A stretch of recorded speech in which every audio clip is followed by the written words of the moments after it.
Hello and welcome to LexisNexis Risk Solutions Trust Live event in London. I'm Hannah Wallace, and kindly stepping away from the event to speak to me today about digital trust is Matthias Baumhof from LexisNexis Risk Solutions. Matthias, thank you very much for taking the time to speak with us. Thank you for having me. Really good to have you on, and like I say, we're speaking at the Trust Live event, and we're speaking about just that, digital trust. And one of the main areas of discussion that the delegates are having over the course of the event is how we can teach technology to build and establish trust online with people. So what are your thoughts on that, and how can that be done? Yes, so if I'm a consumer and I want to act online, I want to have it fast, easy and secure. And you know, the fast and easy bit is what, like, I as a consumer are interested. The security part is not necessarily what I think about. I think whoever offers the service should care about the security. That's where trust comes in. And also technology comes in, because you can only offer a secure interaction if you, a secure interaction without friction, I have to say, if you use a risk-based approach and only make it hard for the 1% of people who have bad intent.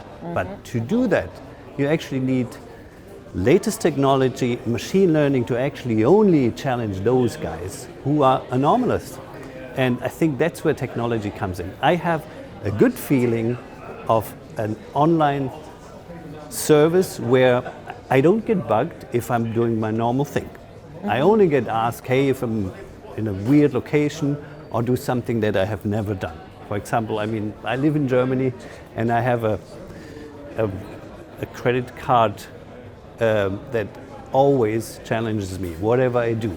And that's not something that I think trustworthy, because they don't take my behavior into account. And I think that's what builds trust.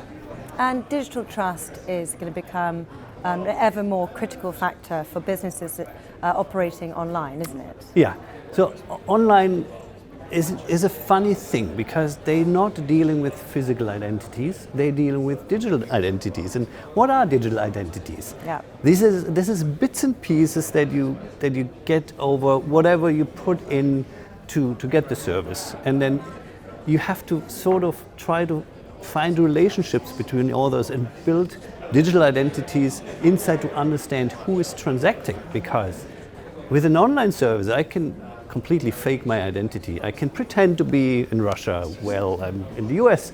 I can pretend to be a person that doesn't exist.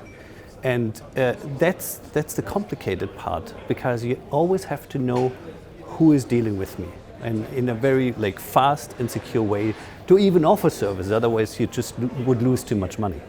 Well, as you say, it is a real complex challenge, and what I'm interested to hear is how far the industry is as a whole behind the fraudsters. Who's in front? So that's a very good question. It's always like an arms race between the fraudsters and us as the industry who deliver anti-fraud solutions. It's also a quite fast-pacing field that makes it both interesting and also challenging. To give you an example, account takeover is something that was very well understood by the field, and it was very hard for fraudsters to actually take over an account, also with technologies like strong authentication. But then scams evolved, and scams are actually work in that way that the actual account holder commits fraud. So you have the same device, you have the same account, and then we need emergent technologies like behavioral biometrics to understand, hey, this person actually behaves not as usual. So thank God these technologies also are mainstream now, and we can also,